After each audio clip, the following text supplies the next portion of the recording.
Hello students, हम NCERT का example 1.9 solve करेंगे।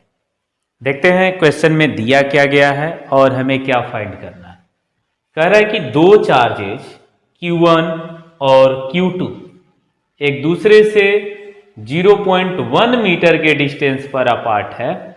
यहाँ जो डिस्टेंस है यह 0.1 मीटर है, मीन्स इसका ये डिस्टेंस 0.05 और 0.05 मीटर है।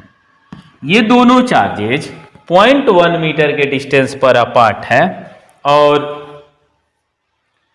दोनों चार्ज के कारण हमें पॉइंट ए पर, पॉइंट बी पर और पॉइंट सी पर प्रोड्यूस्ड होने वाले इलेक्ट्रिक फील्ड की वैल्यू फाइंड करना है। तो देखते हैं इसे हम कैसे सॉल्व करेंगे। जबकि Q1 की वैल्यू हमें दे दिया गया है +10⁻⁻8 कूलम एंड Q2 की वैल्यू 10⁻⁻8 कूलम दिया गया है। दोनों का मैग्नीट्यूड सेम है लेकिन नेचर अपोजिट है। तो हम EA, EB और EC की वैल्यू हम फाइंड करेंगे।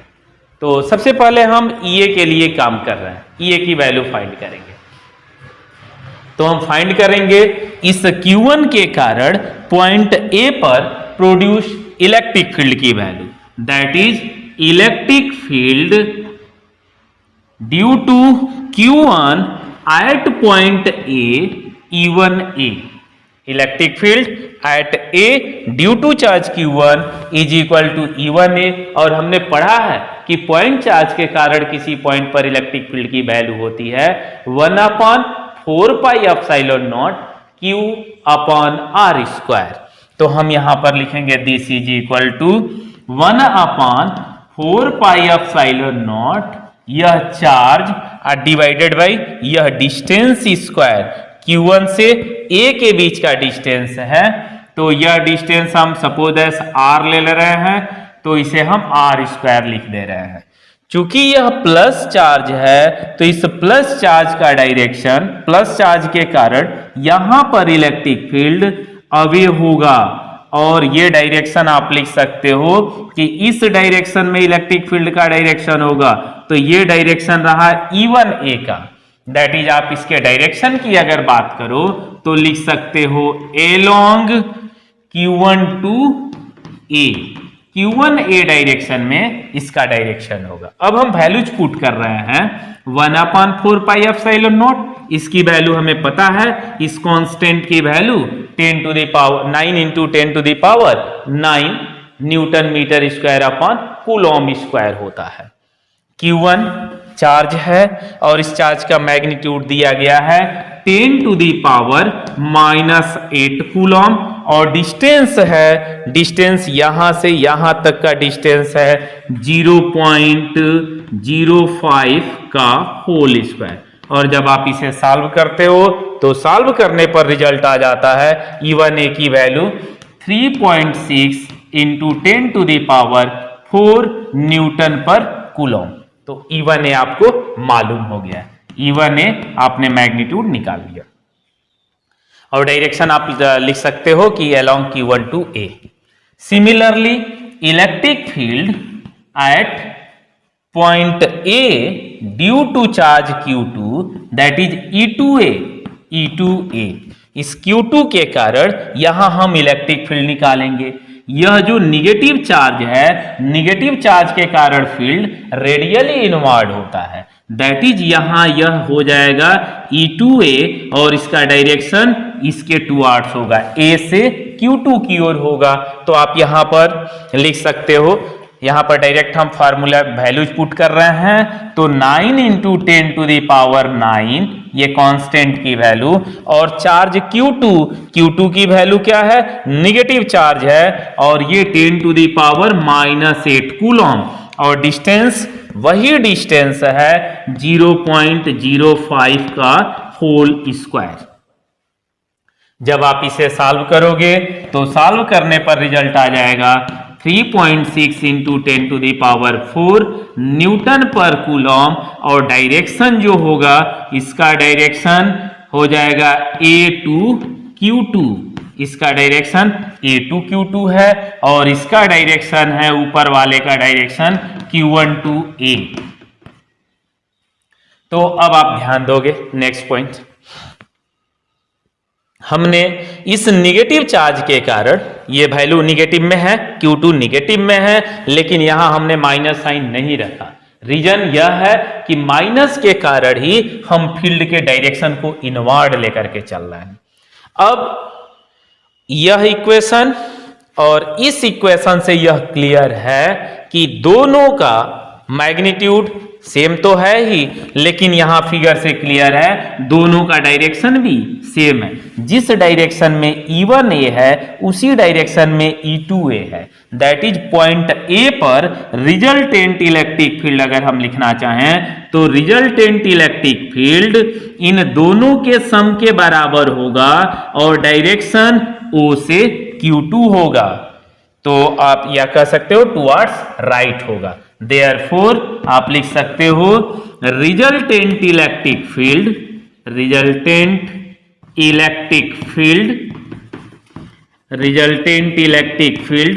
एट ए पर अगर आप रिजल्टेंट इलेक्ट्रिक फील्ड निकालो तो EA इज इक्वल टू आप लिख सकते हो EA is equal to E1A plus E2A because both are in same direction, and after adding we have 3.6 plus 3.6 और ये हो जाएगा 7.2 into 10 to the power 4 newton per Coulomb. और इसका डायरेक्शन लिख सकते हो कि टुवर्ड्स राइट। इसका आप किसी तरीके से डायरेक्शन को शो कर सकते हो। इसका डायरेक्शन आप चाहो तो लिख सकते हो along Q1 to A, तब भी सही है। डायरेक्शन आप लिख सकते हो along A to Q2, तब भी सही है। या आप कह सकते हो कि हम जो खड़े हैं उधर से ये राइट डायरेक्शन में जो है कि इलेक्ट्रिक फील्ड A का डायरेक्शन होगा, तब भी जो है कि ये सही है। नेक्स्ट हम लेकर के चलेंगे पॉइंट B पर इलेक्ट्रिक फील्ड की वैल्यू हम फाइंड करेंगे। मींस अब हम काम करेंगे for point B. Point B के लिए हम देखेंगे कि पॉइंट बी पर कैसे इलेक्ट्रिक फील्ड निकाला जाए। यहां प्लस चार्ज है और इस प्लस चार्ज के कारण ए पर जो बी पर इलेक्ट्रिक फील्ड जो होगा यह रेडियली आउटवर्ड होगा। दैट इज यह हो जाएगा कि electric field at B due to charge Q1, that is यह E1B के वैल्यू को रिप्रेजेंट कर रहा है। यह हो जाएगा E1B और यह Q2 के कारण B पर इलेक्ट्रिक फील्ड अगर हम देखें तो Q2 निगेटिव नेचर का है। दैट इज B पर इलेक्ट्रिक फील्ड इनवर्ड होगा और यहां पर डायरेक्शन आप E2B का आप लेकर के चलो तो E2B ये डायरेक्शन हो जाएगा। E2B means electric field due to charge Q2 at point B। E2B हम निकाल लेंगे यहां से। तो फॉर पॉइंट B सबसे पहले हम लिखेंगे E1B। E1B means electric field at point B due to charge Q1। तो इसको आप लिख सकते हो this is equal to 1/4 pi epsilon naught Q1 upon 0.05 का होल स्क्वायर। और आप वैल्यूज लिख सकते हो 9 इंटू 10 टू द पावर 9 और Q1 की वैल्यू आपको दिया गया है। Q1 की वैल्यू है Q1 is equal to 10 to the power -8 10 to the power -8 and ये 0.05 का होल स्क्वायर। और जब आप इसे सॉल्व करोगे तो सॉल्व करने के बाद से रिजल्ट हो जाएगा 3.6 into 10 to the power 4 newton per coulomb. E1B हमें मालूम हो गया। और E1B का आप डायरेक्शन लिखना चाहो तो E1B इसका डायरेक्शन लिखोगे कि लिख सकते हो Q1B along Q1B along Q1B, Q1 से B की ओर। इस डायरेक्शन में इलेक्ट्रिक फील्ड का ये डायरेक्शन होगा। या कह सकते थे आप कि टुवर्ड्स लेफ्ट, ये भी जो है कि सही है। तो हम यहां पर E1B इतना लिख दिए। सिमिलरली E2B अगर आप लिखो तो आप लिख सकते हो कि similarly E2B is equal to आप वैल्यू रखोगे, ये हो जाएगा 1/4 पाई एप्सिलॉन नॉट Q2, यहां चार्ज Q2 और डिस्टेंस पे आपको ध्यान देना होगा। Q2 से डिस्टेंस अब इतना है, मींस 0.1 प्लस 0.05, तो ये हो जाएगा डिस्टेंस 0.15 होल स्क्वायर। और आप वैल्यूज रखोगे और वैल्यूज रख करके आप सॉल्व करोगे, तो सॉल्व करने के बाद रिजल्ट हो जाएगा ये this is equal to values put कर दे रहे हैं या डायरेक्ट हम रिजल्ट लिख रहे हैं। This E2B is equal to we have 4 × 10⁴ newton per coulomb, लेकिन डायरेक्शन आप इसका ध्यान दोगे, इसका डायरेक्शन हो जाएगा B2Q1 लिखो या B2Q2 लिखो या टुवर्ड्स राइट लिखो, ये डायरेक्शन हो गया। अब हम देख रहे हैं कि E1B and E2B both are not in same direction, both are act in opposite direction, therefore resultant electric field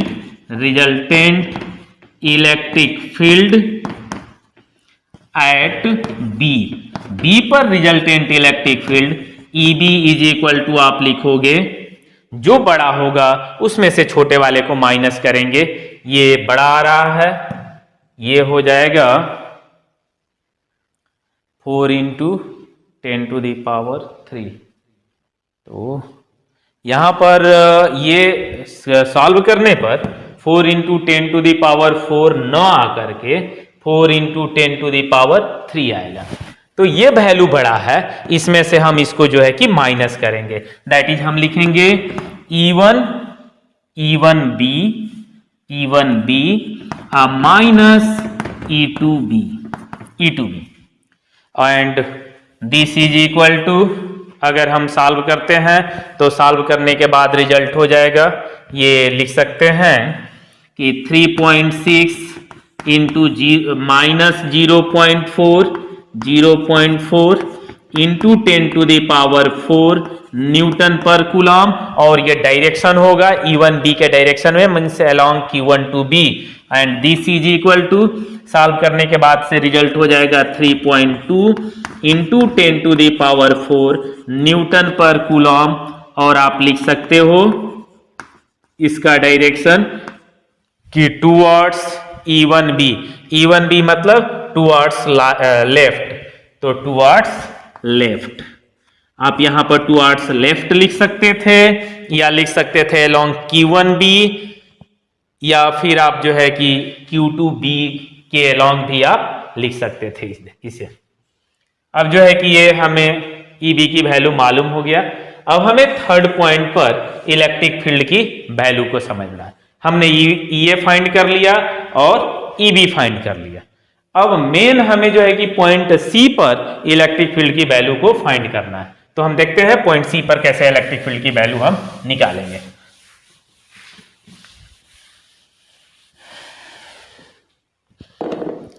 point C पर अगर लेकर के चलें तो इस प्लस चार्ज के कारण इलेक्ट्रिक फील्ड यहां पर ऐसे रेडियली आउटवर्ड होगा, और इसे हम कह दे रहे हैं कि electric field due to charge Q1 at point C, तो इसे हम लिख दे रहे हैं E1C, और यह माइनस चार्ज के कारण यहां पर इलेक्ट्रिक फील्ड रेडियली इनवर्ड होगा, और ये हो जाएगा electric field due to charge Q2 at point C, that is E2C।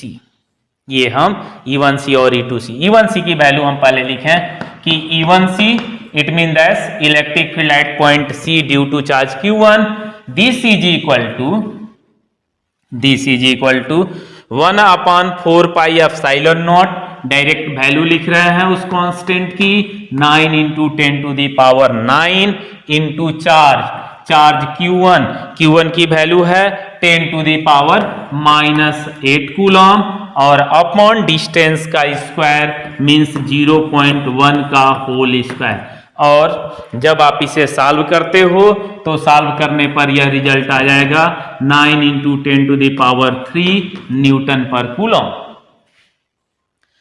और इसका डायरेक्शन हो जाएगा, इसका डायरेक्शन ये आप लिख सकते हो कि इसका डायरेक्शन हो जाएगा अलोंग Q1C। ये Q1C के अलोंग इसका डायरेक्शन होगा। और सिमिलरली अगर आप E2C निकालते हो तो 9 × 10⁹ × 10⁻⁻8 0.1 का whole square is equal to same result आएगा 10⁻³ न्यूटन पर कूलम। लेकिन डायरेक्शन इस बार जो होगा C2Q2 होगा। ये माइनस चार्ज है इसलिए इसका डायरेक्शन C2Q2 होगा। अब अगली बात आप ध्यान दोगे, दोनों जो है अब ना ही एक पर्टिकुलर सेम डायरेक्शन में है ना ही अपोजिट डायरेक्शन में है। जब सेम डायरेक्शन में था तो ऐड कर दिया हमने, जब अपोजिट डायरेक्शन में था तो हमने सब्ट्रैक्ट कर दिया, बड़े वाले में से छोटे वाले को माइनस कर दिया और बड़े वाले के डायरेक्शन में जो है कि रिजल्टेंट मिला। लेकिन अब यहां पर वो कंडीशन नहीं है। अब यहां पर दो तरीका है जिसका यूज करके आप इसे सॉल्व कर सकते हो, या तो पैरेललोग्राम बना करके सॉल्व करो या तो फिर रिजॉल्व करके आप सॉल्व करो। तो हम इसे देखते हैं, रिजॉल्व करके सॉल्व करते हैं। E1C को E1C पहले तो ये एंगल देखें, आप देख रहे हो कि यह इक्विलैटरल ट्राइंगल बन रहा है। यह भी साइड 0.1 मीटर, यह भी साइड 0.1 मीटर और यह भी साइड 0.1 मीटर। तो यहां से यह एंगल 60 डिग्री का होगा और यह भी एंगल 60 डिग्री का होगा, यह भी एंगल 60 डिग्री का होगा। तो यहां से हम ये एंगल लिख सकते हैं, यह एंगल हो जाएगा 60 डिग्री का, ये 60 डिग्री का। और यह भी जो एंगल होगा, यह भी जो एंगल होगा इससे कितना एंगल बनाएगा, 60 डिग्री का एंगल बनाएगा। अब यहां से आप चाहो तो पैरेललोग्राम भी लेकर के चल सकते थे और cos 120 रख करके आप सॉल्व कर सकते थे, लेकिन हम यहां रिजॉल्व करना चाह रहे हैं।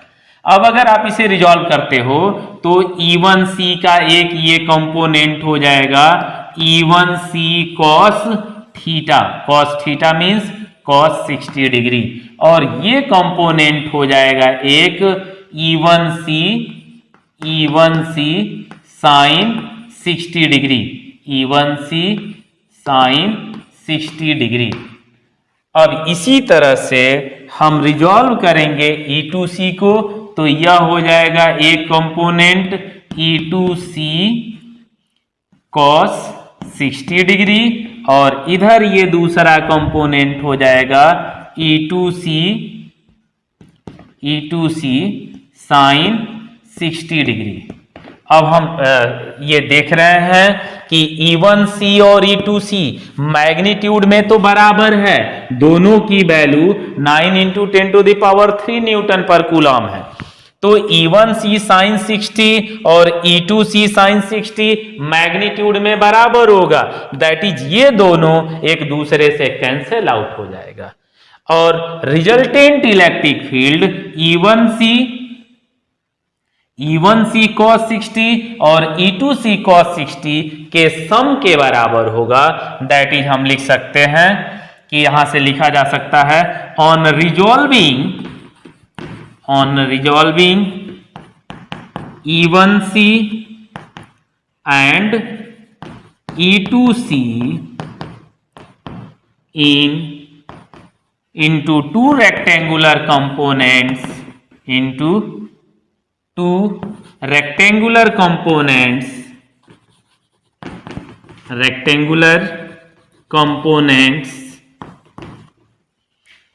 we see that the components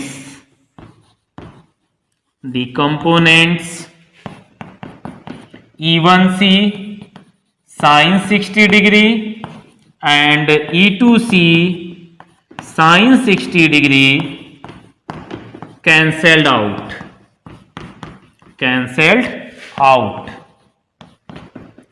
while E1C cos 60 degree and E2C cos 60 degree add up.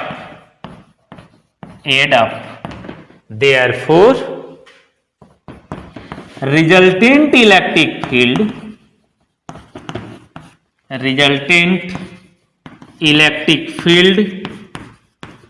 at C पर रिजल्टेंट इलेक्ट्रिक फील्ड हम क्या लिखेंगे? EC is equal to E1C cos 60 फिर प्लस E2C cos 60 डिग्री।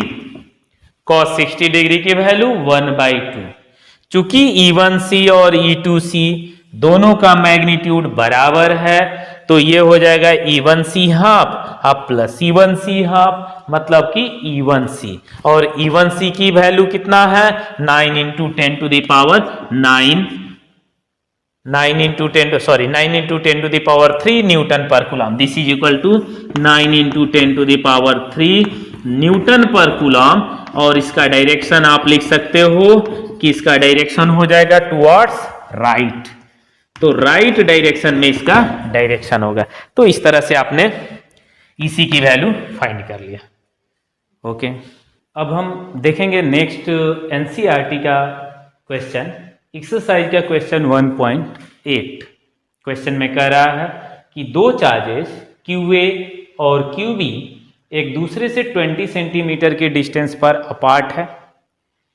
तो बतलाइए कि इसके एकदम मिड पॉइंट C पर कितना इलेक्ट्रिक फील्ड होगा। नेट इलेक्ट्रिक फील्ड की वैल्यू आपको बतलाना है। तो यहाँ नेट इलेक्ट्रिक फील्ड हम कैसे फाइंड करेंगे? आप देखिए, प्लस चार्ज के कारण इस QA के कारण, QA की वैल्यू दिया है 3 माइक्रोकूलम, प्लस 3 माइक्रोकूलम, जबकि QB नेगेटिव चार्ज है और -3 माइक्रोकूलम है। तो इस प्लस के कारण C पर इलेक्ट्रिक फील्ड आउटवर्ड होगा और आप यहां पर लिखोगे EA का डायरेक्शन इधर, जबकि इस माइनस चार्ज के कारण electric field radially inward, that is आप EB का डायरेक्शन इधर लिखोगे। दोनों सेम डायरेक्शन में है, दैट इज EA और EB दोनों की वैल्यू निकाल करके आप ऐड कर दो, रिजल्टेंट इलेक्ट्रिक फील्ड मालूम हो जाएगा। सबसे पहले आप EA की वैल्यू निकालो। तो सिंस EA मतलब electric field at point C due to charge QA, this is equal to 1/4 pi epsilon naught QA upon AC square. और इसका डायरेक्शन आप लिख सकते हो, इसका डायरेक्शन हो जाएगा, चूंकि यह प्लस चार्ज है तो एलोंग आप लिख सकते हो। अगर यह C है या मान ले रहे हैं कि सेंटर वाला यह पॉइंट O है तो एलोंग O to B आप ले सकते हो। और इसकी वैल्यू आप लिख सकते हो 9 into 10 to the power 9 और QA की वैल्यू है 3 माइक्रोकूलम। माइक्रोकूलम को कूलम में बदलने के लिए 10 to the power -6 से आपने मल्टीप्लाई किया, this divided by AC square, AC नहीं बट हमने O लिख दिया है अब, AO स्क्वायर। AO मतलब कि 10 सेंटीमीटर, तो 10 into 10 to the power -2 का होल स्क्वायर। और ये डायरेक्शन हो गया एलोंग O to B। अब सिमिलरली आप EB की वैल्यू फाइंड कर सकते हो। EB इज इक्वल टू भी आ जाएगा 9 into 10 to the power 9 into 3 into 10 to the power -6 divided by 10 to the power -1 का square 10 to the power -2, 10 to the power -2 लिखा जा सकता है। तो और इसका भी डायरेक्शन किधर हो जाएगा? एलोंग O to B, क्योंकि निगेटिव चार्ज है तो इस निगेटिव चार्ज के कारण इलेक्ट्रिक फील्ड इधर। दोनों इलेक्ट्रिक फील्ड मैग्नीट्यूड में बराबर है और डायरेक्शन सेम है, दैट इज सॉल्व करने पर आप लिख सकते हो कि therefore resultant electric field at point O E is equal to EA plus EB।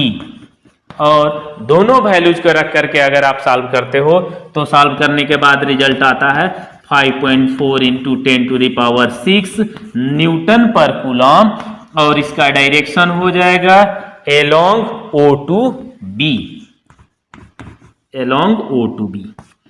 तो ये रहा आंसर। इस क्वेश्चन में दो पार्ट दिया है, ये फर्स्ट पार्ट रहा जिसमें जो है कि यहाँ सेंटर पर, सेंटर मींस पॉइंट O पर इलेक्ट्रिक फील्ड की वैल्यू हमें फाइंड करना था।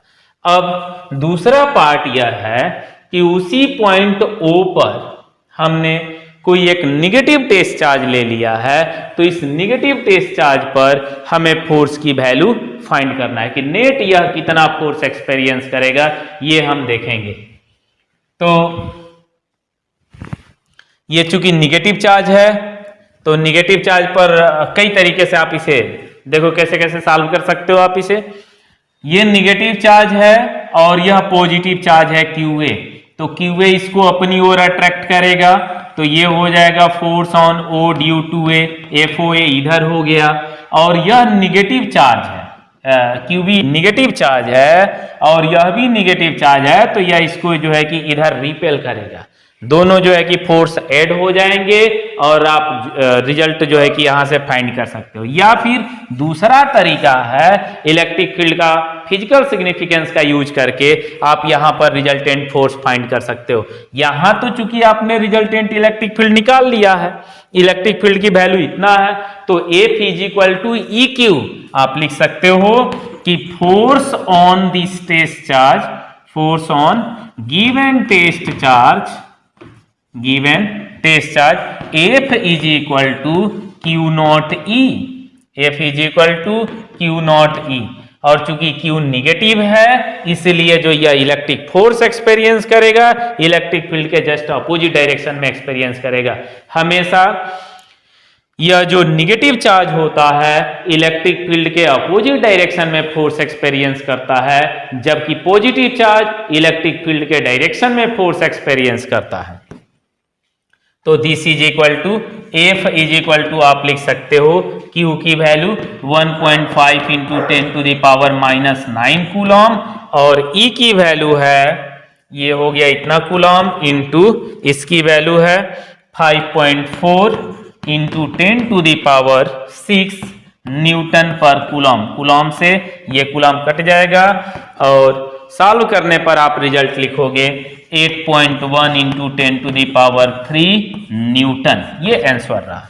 यहां पर रखे चार्ज पर नेट फोर्स की वैल्यू हो जाएगा 8.1 इंटू 10⁻³ न्यूटन। लेकिन इसका डायरेक्शन किधर होगा, डायरेक्शन की बात करें हम तो डायरेक्शन इलेक्ट्रिक फील्ड के जस्ट अपोजिट डायरेक्शन में, दैट इज आप इसका डायरेक्शन लिख सकते हो along OA। तो ये रहा इसका आंसर। न्यूमेरिकल देखेंगे NCERT एक्सरसाइज 1.26। क्वेश्चन में कह रहा है कि कुछ फिगर्स दिए गए हैं, इलेक्ट्रिक फील्ड लाइंस से रिलेटेड कुछ फिगर्स दिए गए हैं। कौन फिगर जो है, कौन सी फील्ड लाइंस रिप्रेजेंट नहीं की जा सकती है इस तरीके से, कौन सी फील्ड लाइंस सही है, कौन सी फील्ड लाइंस गलत है, हमें यह बतलाना है। यह टॉपिक, ये जो न्यूमेरिकल है इलेक्ट्रिक फील्ड लाइंस पर बेस्ड है। तो देखते हैं, ये हमें दिया गया है, फिगर ए में दिया गया है, इस तरह से ये बॉडी है, पॉजिटिवली चार्ज है, और इससे जो है कि फील्ड लाइंस ये दिखलाया गया है। हमने पढ़ा है कि इलेक्ट्रिक फील्ड लाइंस जब भी होगा किसी चार्ज बॉडी पे रेडियली आउटवर्ड होगा, टेंजेंशियली नहीं होगा। कारण यह है कि टेंजेंशियल होने पर सरफेस के एलोंग इस फील्ड का, इस लाइन ऑफ फोर्स का कोई कंपोनेंट मिलने लगेगा जो कि चार्ज को मूव कराने लगेगा। चार्ज स्टैटिक नहीं रह सकता।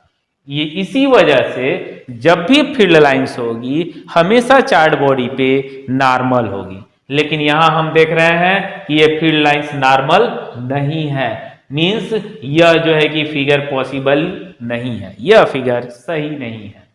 नेक्स्ट देखेंगे, बी पार्ट इसका कह रहा है कि इलेक्ट्रिक फील्ड लाइंस ऐसे plus minus plus plus plus charge के कारण रिप्रेजेंट की गई है। अब देखिए यहां से इलेक्ट्रिक फील्ड लाइंस प्लस से आउटवर्ड होती है, रेडियली आउटवर्ड सही है, और माइनस पर आकर के समाप्त भी हो जाती है, ये सही है। यहां से यहां तक फील्ड लाइन सही है, लेकिन माइनस से फील्ड लाइंस अवे हो, माइनस से दूर नहीं जाता है, माइनस के टुवर्ड्स आता है, दैट इज यह जो है कि गलत है। यहां यह भी गलत है, प्लस से प्लस पर फील्ड लाइंस नहीं जाता है, प्लस से प्लस पर फील्ड लाइंस नहीं जाता है, दैट इज यह फिगर बी भी गलत है, यह जो है कि सही नहीं है। नेक्स्ट हम देखेंगे part C. Part C plus और प्लस के कारण फिगर को रिप्रेजेंट किया गया है, यह फिगर सही है। प्लस और प्लस चार्ज के कारण प्रोड्यूस इलेक्ट्रिक फील्ड लाइंस एक दूसरे पर लैटरल प्रेशर एग्जर्ट करती है, और ये जो है कि एक दूसरे को रिपेल कर रही है, ये फिगर सही है। डी में प्लस से फिर हम देख रहे हैं कि फील्ड लाइंस प्लस पे जा रही है या प्लस से प्लस पर जा रही है, यह जो है कि सही नहीं है। अगर हम ई पार्ट को देखें तो इलेक्ट्रिक फील्ड लाइंस प्लस से माइनस की ओर जा रही है, कहीं कहीं पर देख रहे हैं कि फील्ड लाइंस नॉर्मल नहीं है, टेंजेंशियल के फॉर्म में है, टेंजेंट इस पे जो है कि नॉर्मल नहीं है, दैट इज यह जो है कि फील्ड लाइंस इसके बेस पर जो है कि आप कह सकते हो कि सही नहीं है। दूसरा यहां पर हम देख रहे हैं कि electric field lines close path बना रही है, जो कि सही नहीं है। इलेक्ट्रिक फील्ड लाइंस कभी भी क्लोज पाथ नहीं बनाती है, magnetic field lines close path बनाती है, जबकि electric field lines close path नहीं बनाती है। इलेक्ट्रिक फील्ड लाइंस प्लस से जाकर के माइनस पर समाप्त हो जाती है, फिर माइनस से प्लस की ओर नहीं आती है, दैट इज क्लोज लूप का फॉर्मेशन नहीं करती है, तो ये फिगर भी गलत है।